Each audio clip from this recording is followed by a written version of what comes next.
Victor, good morning. Good morning. It's good to see you. Good to have you here. It's a pleasure. Yeah, I mean, we're on the issue of the 6 that were laid to rest as part of the entire 8, of course. We know the total number is 8 unfortunate deaths. Finally, we've said our goodbyes, a very befitting funeral and burial service on Friday. But we're looking at those they've left behind and how their survival will be. Of course, the pain and anguish won't go away today, and we as a country cannot even do anything to ameliorate that pain. But how do we take care of them? Bearing in mind that the president has announced a fund for the victims or the children of the victims, but these victims have spouses, some have surviving parents, some have external dependents. So, I mean, how do we take care of all these people if you agree that we should? I think that, first of all, let me say thank you to the whole nation. At least I think we've given them a befitting burial. Yeah. It was solemn, well organized, and I think that they will forever remain in our hearts. And their names will be written in the letters of gold in the annals of the history of this country. I think it was a step in the right direction that these are all breadwinners. Yeah. They have dependents, they have, you know, it was just imagine that, you know, sometimes you take care of others, people who don't even know. Sometimes your spouse and your family don't even know the people that you extend the largest to. People that you take care, people who depend on you. And I think that the fund that has been created, we should look at it and, you know, it should go beyond the usual school fees and the rest, as he has said about the necessaries of life. You know, I sat down the other day, I was thinking, my boys will be asking, Daddy, we want PS5. So who are these children going to ask that we want PS5? Yeah. You know, we want PS5, we want to play games, or we want to go out, or I've seen this. So those are some of the necessaries of life that we should look at.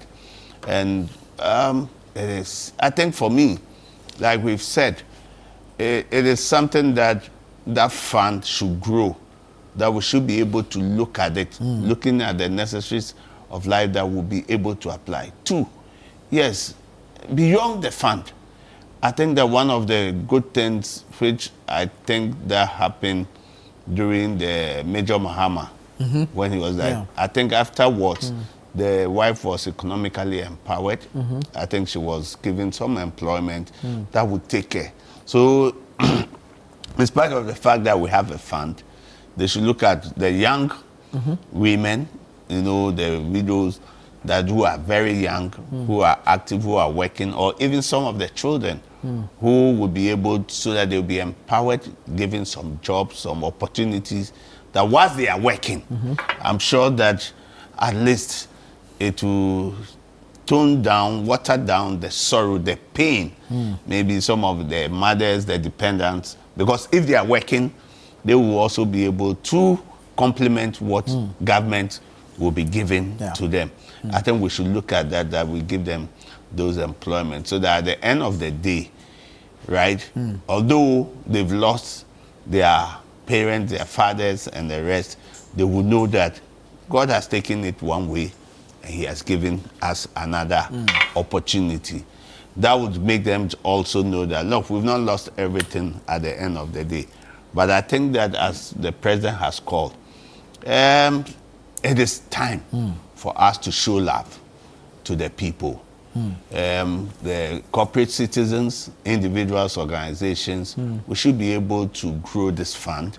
That this fund, for once and for all, once it's being invested, there will not be any need for us to come and contribute, because it will be managed, and when it's being managed and it is growing, it takes care of that. It does not become a liability, that there's no fund. That I think when this thing was done for the May 9th, those people, at the point, it terminated, it was truncated. Yes, it started very well, but we're not able to maintain it.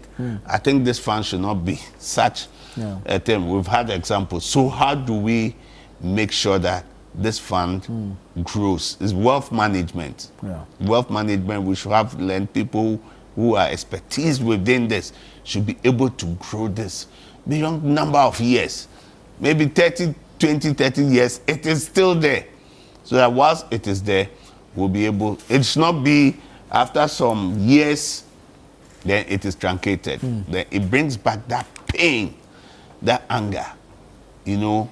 Yeah. I've been a teacher before. You know, sometimes you teach people and so, or you meet some people, so why didn't you continue to school? We say, oh, my father died, or my mother died. Yeah. So I had to stop school, becomes a dropout, and you have to struggle through life. Yeah. You know, it's a difficult thing. Indeed. But we should be able to assuage, make sure that their pain, you know, we're smoothing the pain, and at least there will be a mixed feeling. Although they are remembering, they will also be happy and say that God has given us another opportunity. Right. That's what I can say. But I thank everybody who was there, those who organized. It was a solemn thing. And, you know, sometimes it gets to a point that I can't even watch the television. Yeah.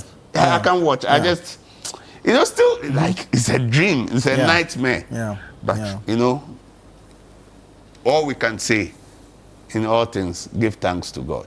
Yeah. Yes. Yeah. Yeah. Well, thank you. Let's move to some other issues. Let's go on to the Pokwasi and Highway. I'm not sure what exactly is on that stretch that we are unable